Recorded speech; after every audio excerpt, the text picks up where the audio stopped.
Welcome back, everyone. And we are now going to address your listener questions.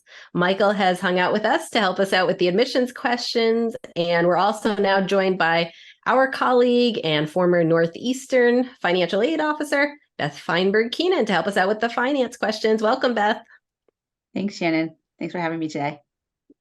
I'm so glad to have you. And before we dig in, I just want to remind listeners that they can send us questions at any time through our website at getintocollege.com, by emailing us at gettingin.voiceamerica@gmail.com, or you can message us through any of our social channels, including our brand new TikTok. So if you're not following us there yet, make sure you do so. Our handle is at bh.collegecoach,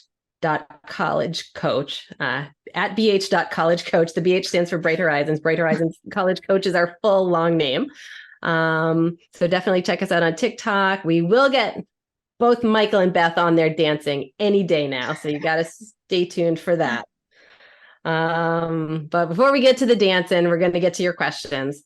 And we're going to start with a bunch of questions that we've collected recently from our listeners in some of the presentations we've given and our one-on-one work with families. We've gotten so many questions about the brand new FAFSA.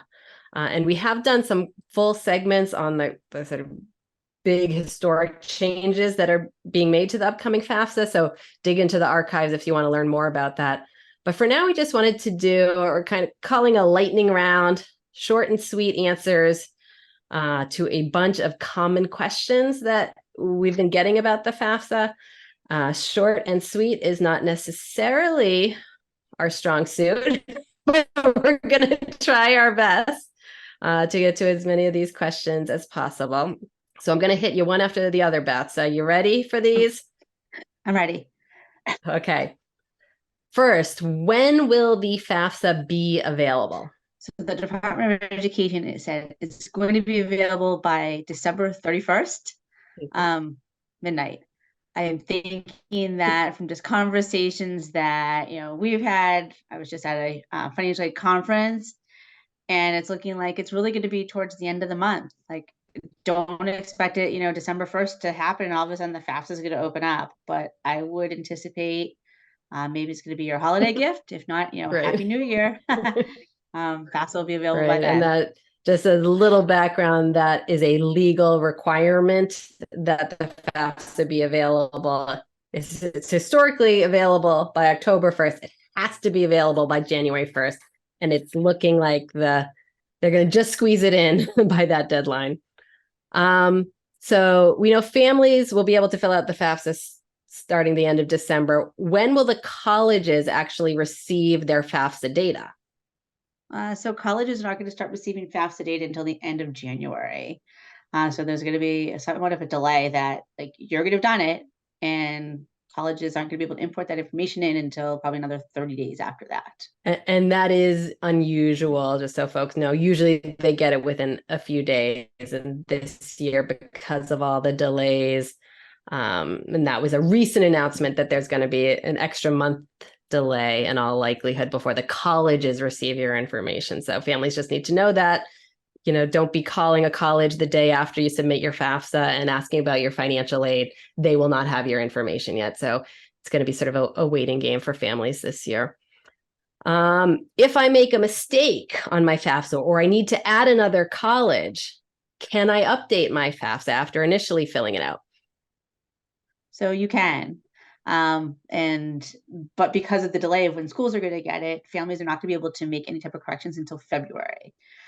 So if you have made a mistake, or you feel that you didn't list a college or 2 or 3 colleges on that FAFSA originally, you got to hang tight before you can make any type of updates. And again, this is different than in the past too, because typically we would say, hey, once it's processed, you can go ahead and make corrections.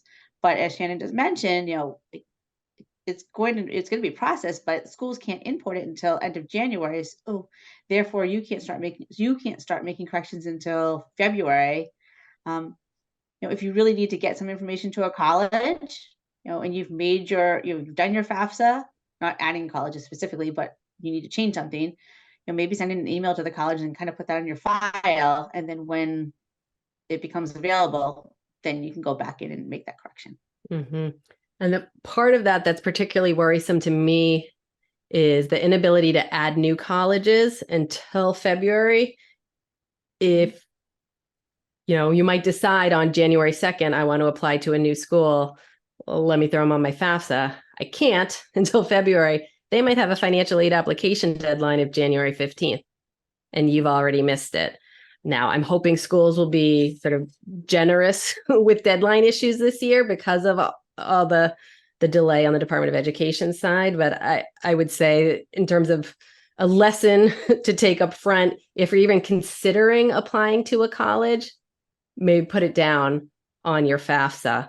If you don't end up applying, nothing happens with that information. So there's no kind of danger in putting down a college you don't end up applying to. Nothing will happen there unless you actually apply. But if you're thinking about maybe doing it, probably throw it on your FAFSA up front. Otherwise, you have to wait till February to add them.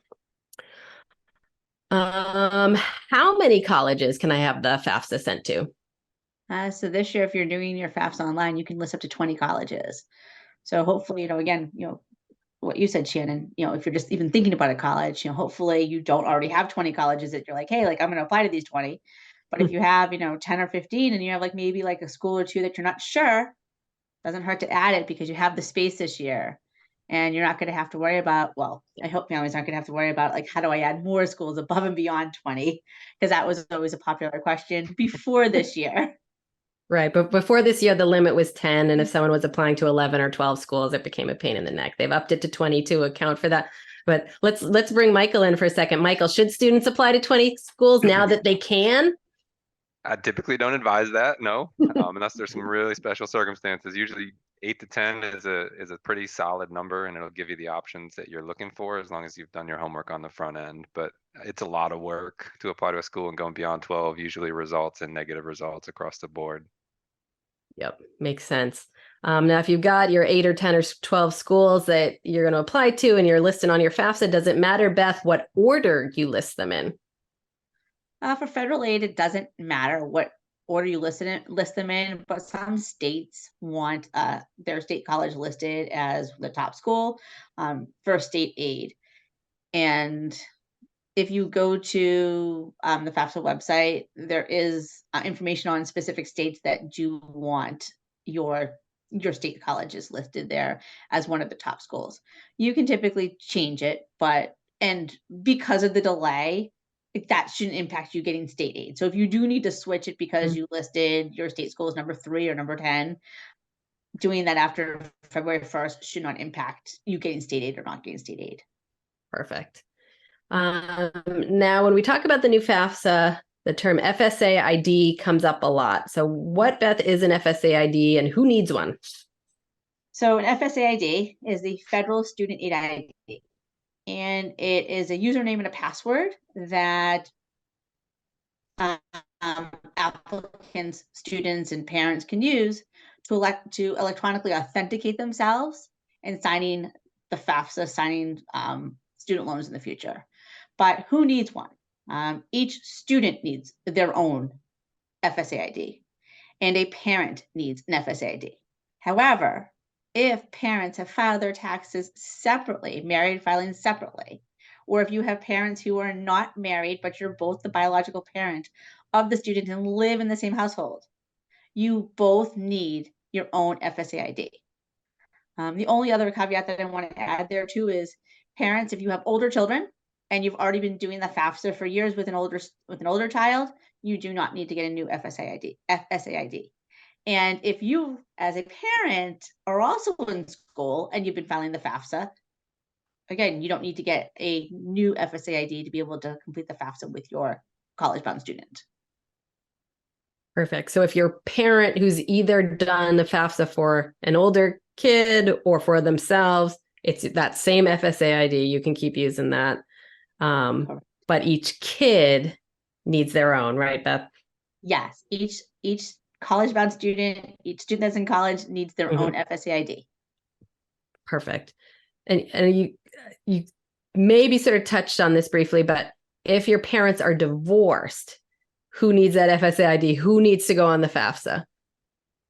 So the parent who needs the FSA ID is the FAFSA parent. And the FAFSA parent. Oh, that clears it right up, Beth. Right. The FAFSA parent is defined. I'm going Yes. there.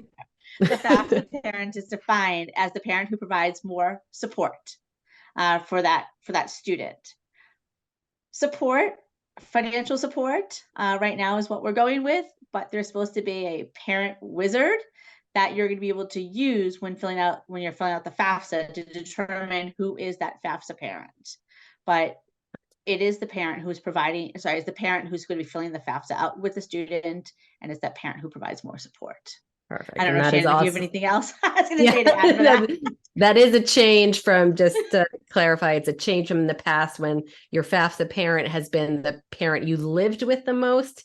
It's no longer based on where you live. It's based on who provides more financial support. And we're hoping the Department of Education provides a little bit more clarity on that and what defines support, but that's what we've got for now. Can we manually enter our income into the FAFSA like we have in past years? So you can't. When you're doing the FAFSA this year, each individual, student, and parent or parents need to provide what's called as consent. And by providing consent, you're consenting to allow the IRS through the direct data exchange system to be able to import your information into the FAFSA.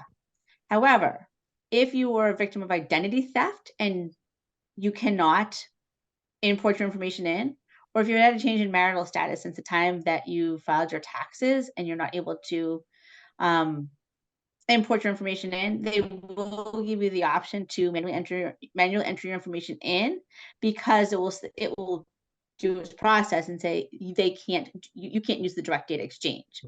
But you don't have just the ability to say, hey, I don't want to use this and I don't want to have my information imported. If you do not provide consent, your student will not be eligible for federal aid. So just know that that's so important this year specifically, because in the past, when you can enter the information in, it's still information. But if you have the ability to enter the information, if you have the ability to use the direct data exchange and you do not provide consent, then your student will not get federal aid. Right. So do it. And like Beth said, you have to at least try to import your information. In those limited circumstances, they'll tell you they can't get your info in and ask you to do it manually. Otherwise, no choice. You got to do it if you want federal aid. Right. Will we be able to see the numbers that are pulled over from the IRS into the FAFSA? You won't. All of that will be X'd out. So you will not see that when you get the results of your FAFSA student aid report. You will not be able to see that information coming through. The schools will be able to see it, but you as the student and parent will not be able to see that information that's being pulled from the IRS. Which is a safety measure for you to protect your information, but it is sure is disconcerting to families when they can't see those numbers. Right. Will I be asked about the number of college students in my household this year? You will be asked that question this year, but know that there's a big change for this year, that when the Department of Education is calculating how much you can afford to pay for your school, your student aid index, they are not going to factor that information in when determining what your student aid index is for that year. Colleges might use it for their own institutional aid, but the Department of Education is not going to use it for things like Pell Grant eligibility, subsidized student loan eligibility, or college work study when colleges are using that information. Yep, and you will be asked that question still. Yep, colleges can use it if they want to, but not in the federal formula, and most are following the federal formula. And how often do I need to complete the FAFSA, Beth? Please tell me it's one and done. I wish I could tell you it's one and done. It's not one and done. You need to complete it each year for each student that you have in college. As Shannon mentioned earlier, that typically this application is available in October. This year, because of all the changes that are being made, we're pushed back until late December. But kind of have it like on your radar that every October is when that FAFSA becomes available. And then that's when you're going to be able to complete it again for each year that your student's going to be in college. But keep in mind that if your student's only getting like merit financial assistance and you're not taking out a student loan, and they don't qualify for any type of need-based financial aid, and you say, hey, like, we're not going to have our student take out a loan, like, you can choose not to, just to Yeah. see if I was going to get any type of aid. The only thing we got was a loan. We don't want to take out the loan. My student got a merit scholarship. We don't need it for the merit scholarship. Then by all means, it was a one and done for your family. Perfect. Awesome. Super helpful. That we can take a breath now. We got through our lightning round, which is maybe not so lightning fast, but hopefully we got some good information out to folks. And again, we have other episodes, other segments about the FAFSA. Dig into the archives, and I'm sure we'll do a couple more coming up by the time this year is all said and done. But now let's bring Michael back into the conversation. I hope he hasn't fallen asleep out there with all this FAFSA talk. I'm getting my dance moves ready. Perfect. So we got an admissions question sent in from Joanne. She emailed this question into us, and she asked, what is the difference between a campus visit and an accepted student stay, Michael? I would say the accepted student stay is a type of campus visit, but with different goals. Yeah, great question. So a regular campus visit, usually you can hop online and schedule, and you'll get kind of the stock tour and info session at most places. And you could be, a junior, you could have a 10th grader on a tour, a senior. So you'll get a pretty broad overview of the campus, because this is designed for general population. When you're signing up for an admitted student day, you're getting the red carpet, because the school has offered you admission and they want you to enroll. So this is their chance to really, now you get to turn the tables. So you're the consumer, and you get to see, like, is this something that you want to be a part of? Is this something that you want to purchase? And so most colleges and universities really roll out the red carpet for these admitted student days. They try to get their best faculty to present. They try to get their top tour guides on board.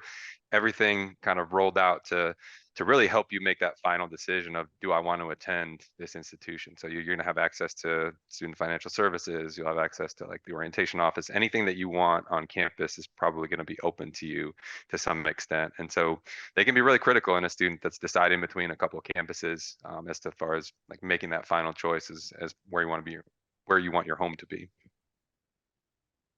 Perfect. And yeah, I think it's important to note that colleges, you've tried to woo the college with your application. With the accepted student stay, that's when they're trying to woo you. So they're really pulling out all the stops, and they're putting their best foot forward as you put your best foot forward in your application. Okay, Beth, a question for you, not about the FAFSA, because folks haven't been able to fill that out yet, but they have been able to fill out another financial aid application, the CSS Profile, that some private colleges require. And so we actually got a couple very similar questions about the CSS Profile. So I'll throw them both at you, because I think it's a similar answer. One from Sonia, submitted through YouTube. She asked, I submitted my CSS Profile already, and I made some pretty big mistakes. Like, I added extra zeros after amounts in some places. We don't like those extra zeros. How can I fix this? And then we got another question through YouTube. If I made a mistake on the CSS and missed it, will it impact my admissions, etc.? I'm submitting tax forms with IDOC, but I'm paranoid that it'll look bad if I made a mistake. So I think it was Sonia, the first one, who had asked if she can make a correction. And yes, so once your CSS profile has been processed, so that's the big thing, is it has to have been processed by the College Board. You can log back into your CSS profile. On the right-hand side of your screen, you'll be able to access your dashboard. And through your dashboard, you're going to be able to make a correction to your CSS profile. So fairly simple. In colleges, we'll get that updated information. And then the second question that was asked by our another, I was gonna say, user, if you made a mistake, with your CSS profile, that is not going to be held like against you with admissions. Admissions are probably not even going to know that you made a mistake on your CSS profile, yet alone that it's going to impact your admissions decision. So go ahead, make a correction, or if you had forgotten to, complete that form or whatever, go ahead and get that completed and get those updates made, because it's not going to have any bearing whether you're admitted to the college or not. Yeah. And I'll just say, I think people put an unnecessary amount of stress on themselves, and I understand why they do it. It feels very stressful about getting everything perfectly right, particularly on the profile. It is an extremely long form, real pain in the neck to fill out. I think Beth and I can tell you from working in aid offices reviewing these, almost nobody gets it perfectly right. There are mistakes on almost every profile, and if usually it is very clear that this wasn't like an intentional trying to deceive the financial aid office mistake. It was just an honest mistake, which are honest mistakes very easy to make on the profile. Don't worry about it. If you noticed it, correct it if you can. Nothing's going to be held against you. Right. Yeah. The next question we have is another admissions question, Michael. For my self-submitted coursework, they will receive my official transcript later, but on my self-submitted coursework on the application, I accidentally left out that in the second semester of my senior year, I'm taking economics. I put everything else correct, but forgot to change my U.S. Government Honors Semester 1 course to economics for the second semester. Another mistake question, is that a huge deal, or will they just notice it on my transcript that it states I'll take economics next semester? Do I need to do anything to fix this mistake, Michael? Yeah, great question. It's not a big deal by any means. So this is a future course that you're going to be taking. If there are any changes that occur to your academic schedule, you'll want to let your counselor know, because what the counselor can do is submit essentially a course change form to schools after you've applied. So if you've already applied, you want to go check in with your counselor, let them know this is the mistake you made, and then they can submit that so that schools can see that you have this different course in the second semester than what you had put on the common application. For the UC system, it's a little bit different. And so you'll definitely want to reach out to the schools just to make that correction, because they're another place that you can self-report. And so if you change like schools or add or drop a course after you submit your application, you should definitely notify all the campuses you applied to, with the exception of UC Berkeley, UC San Diego, and UC Santa Barbara. And again, that's specific to the UC system. So for most schools, not a big deal. You can let them know, and you can let your counselor know. You can also email the schools directly and say this is a mistake you've made, and see if they have any additional things that they want from you. But this one course change in the future is not a big deal. So again, easy to stress out, stress less. It's okay. You're going to be okay. Everybody makes mistakes. Right. And we just have probably time for one quick minute or two answer, Beth. We actually got a question from a current college student, Jennifer, and she thinks she's borrowed more money than what she needs for the fall semester. What should she do with that extra money? So what I would encourage Jennifer to do is, check in with the financial aid office and check to see what her bill is for the spring semester before she does anything with that money. So maybe that additional money that she has for that from the fall, she actually needs for the spring, because that's going to cover a shortfall that she's going to have in the spring. But if she ends up that she doesn't need it and it's really extra money that she has, she can work with the financial aid office and work with them to have that sent back to her lender. So a little bit less debt that she might have at the end of graduation, and not have to worry about having that money released to her and having to send it back to her servicer herself. Perfect. Yeah. And it tends to be, if you are going to send money back, have the financial aid office send it rather than sending it yourself. It's treated more like that loan never existed. The loan is, rather than you took this loan, borrowed it, used it, accrued some interest, and are then paying it back. So it's more beneficial to have the financial aid office send it back if you're going to need to send that money back at all, again, like you said, Beth, make sure you're not going to need it before you send the money back, because then it's just an extra hassle. Oh, I need to borrow a new loan because now I'm short for the spring semester. That makes perfect sense. So I think that is just about all the time that we have for today. Any final wishes for our listeners in early December? Any last minute things they should be doing now to get prepared for admissions or financial aid? In terms of financial, oh, sorry, go ahead, Michael. I would Oh, in terms of Go ahead, financial Beth. aid, what I want to encourage families to do is, because we did have profile questions, if you can't, because you can't do the FAFSA right now, just really double check what the websites of the colleges that your students are applying to, and make sure that they're not asking for something else to be completed, like the CSS profile, copies of your taxes, or maybe their own institutional application, because some schools have added additional things because of the delay of the FAFSA.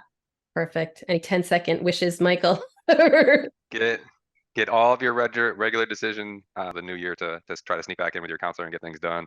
Get it all done. Enjoy your break. Fantastic advice. So thank you, Michael and Beth, for joining us. Thank you, listeners, for joining. If you enjoyed this episode, definitely leave us a review wherever you get your podcasts. We appreciate your feedback. And join us next week when we're going to be discussing student loan borrowing basics. As I mentioned a little bit earlier, we're also going to be talking about the kind of nuts and bolts administrative steps of submitting and following up on applications, using your college's portal, all that good stuff. And then what I'm going to declare right now is our most important segment of the year in the wake of college admissions decisions. So, in the end, what matters is not where you go to college, but how you treat people. So be kind. And you'll learn how to do that next week. So stay tuned. And remember, we're here every Thursday at 4 p.m. Eastern and 1 p.m. Pacific.